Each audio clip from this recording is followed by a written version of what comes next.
Okay, now let's see all these things together. We have done, so first of all, we will try to play with this without Redis for persisting.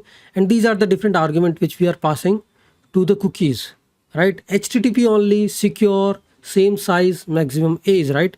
These are really very important to make your cookies secure. For now, we are going to test it from the Postman. So we will make it less secure so we can test it. So secret is actually the key. Based on that, it will create a secret resave. That means whether the session should be saved again or not. Save uninitialized. Can we store the session is undefined? No. And these are the HTTP only true. The cookies cannot be accessed via JavaScript if the HTTP only is true using document.cookies.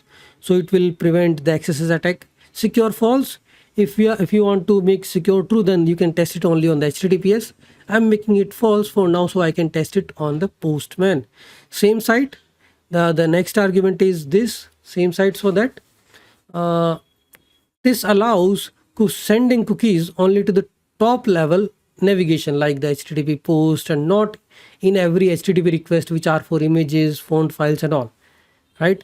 And strict same site, so only same site can exchange done. And then maximum age, which is all about the expiry. Okay, you should keep the expiry of the cookies minimum as possible so that they cannot be steal and used. Now let's start the application and see this in the live. Using Postman, we are going to hit this. And we have auth login, that's another API. So first of all, we can just do the simple sign up. Sign up means creating the user in the database. So we have post. I am able to create a user. I need to just fix the endpoint. I think it's a users, not user. So I will just remove it. It's users. User already exists. I can create a new user. User 2. Okay, maybe I can create one more. Already all these users exist. So we just pass the unique email and have your users get created. So I have already created a user. Now I will just do the login. Okay, I will do the login with the same. Here we are going to pass username and password because passport local strategy, and we also got the cookies. So this is important part because we are doing a session based authentication, and this section is important, how we are extracting the cookies. So we entered a username, password, login, and once the login, in the login response, we are getting the cookies. So this cookie is HTTP only, source is this, and same cookies will be sent because we are using localhost. So when you send another request, the same cookie will be forwarded, right? So let's see that. Now we will just try to use this cookie. I mean, you can actually change it, alter it, whatever you want, just to play around with this. But this is the cookie which we got from the login API. Now the same cookie will be forwarded. So this is the me API. Is authenticated, it is checking. So now to test this, we are going to use two different strategies. First, Redis as a store.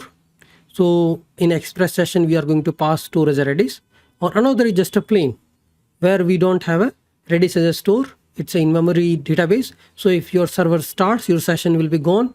And let's say you do the login and your server crash, right? Then whatever the session or cookies has been received by the client won't be applicable. I mean, you cannot use that cookies because server has lost that session. You cannot log in it. So to prevent this thing in the distributed environment, we can just use Redis as a store. We can persist our session on the Redis. So these are the two different approaches we are going to play with. So first of all, I will just comment out. Let's play with this Redis thing first. For that, look at this code carefully. What we are doing to pass the Redis as a store. So here we are using Redis store from the Connect Redis. I'm passing the Redis client, which I got from the Redis service. First, I got the Redis service instance. Then I got the get client. It gives you the Redis client. And I'm creating this store, Redis store. There are lots of compatibility issues of the Connect Redis with the Redis and all. So you need to check my code, which version I'm using. So this store I'm passing. So first of all, we are trying to have a demo of the store, store as a Redis. So in this use case, what we are doing is I do the login. I got the cookies. I can check in the Redis. My session persists there. I restart my application. Try to access any protected APIs. I should be able to log in because my session persisted on the Redis. Okay, then there is another use case where I'm not using Redis. Then if the server restarts, my session will be gone. I should not be able to access any protected APIs after that. Okay, that is the use case we are talking here. So I'm doing npm run start, and let's see, npm run start dev. I need to go into the correct directory for doing that. And my application started.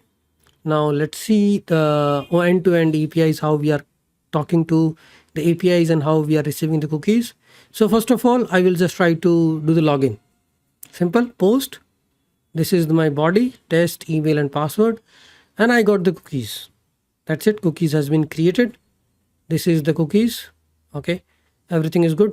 Now I will just try to access my session by just doing get. Body is empty. And here you can see authenticated true.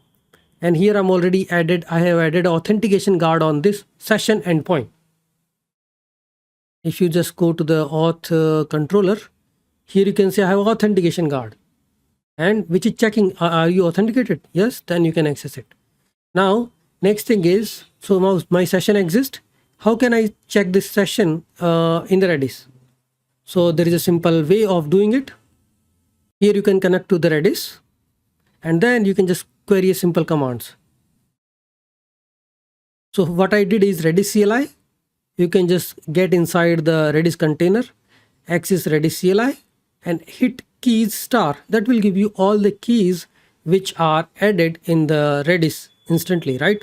So here you can see session colon. I mean, you cannot get any meaningful output, but your session keys has been created inside Redis. So that is a good sign. That means once I did the login, Redis session has been generated. Now I will restart my application again. Okay, I restarted. My keys still exist. So because Redis is storing this, my keys exist, and I can access the same endpoint again. If you access the same endpoint again, you can still see you're authenticated, right? So this is how the Redis is persisting your session. So in the second attempt, now we are not going to use the Redis at all. Let's see. I will just do a simple login first, get my session. I got my cookies without using Redis as a store, but this session is not persisted. That means that is in the in-memory of the Node.js.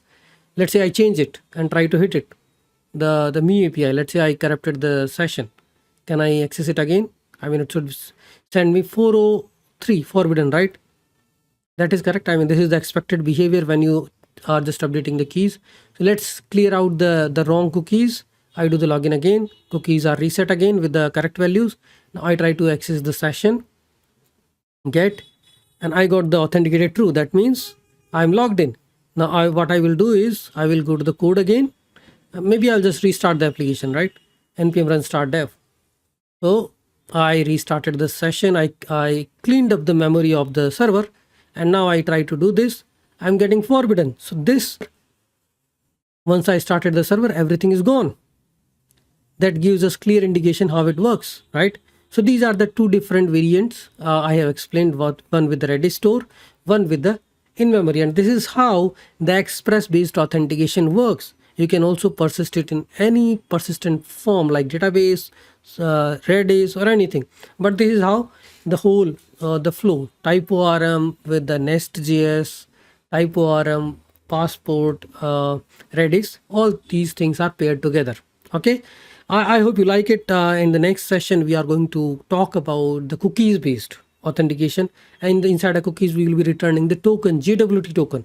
So the session based implementation is done. This was like a very basic, and it's not much popular because now we have moved ahead. We are using SSO, OpenIDC, but earlier these were the authentication forms which we were using in our microservices.